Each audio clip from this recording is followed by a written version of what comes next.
Sorak kendang diiring tabur bentang, lir angin diraksukan suara suling.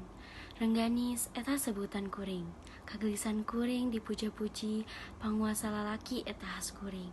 Padahal lain kuring nungga goda, lain kuring nu nawar diri, lain kuring.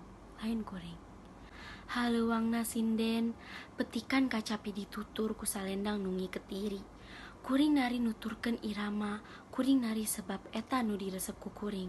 Tapi batur ningalna lain tingali si eta dadaekan digawe penting. Gelis ku gelisna tapi dimangpaatkeun teu bener.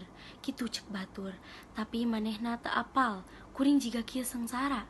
Disebut panguasa lelaki, lain kuring nu nguasaan lalaki, tapi manehna lalaki berengsek nu ngagoda, nu hilaf manehna, nu boga nafsu manehna.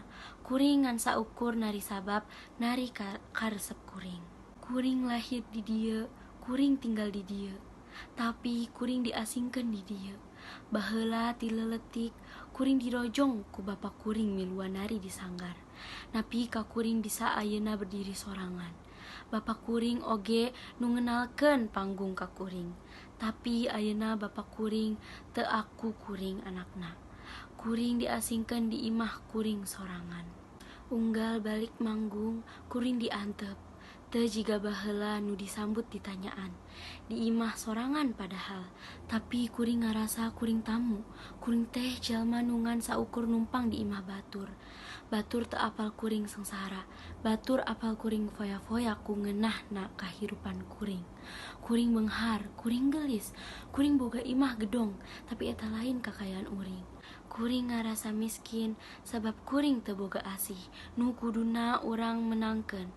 Kuring hayang jiga baheula hirup bisa pinuh cinta.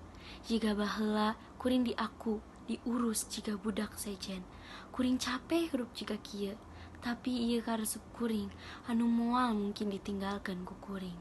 Lantaran ieu pagawean kuring anu dijadikeun kuring jalma, najan loba sebutanna cacianna.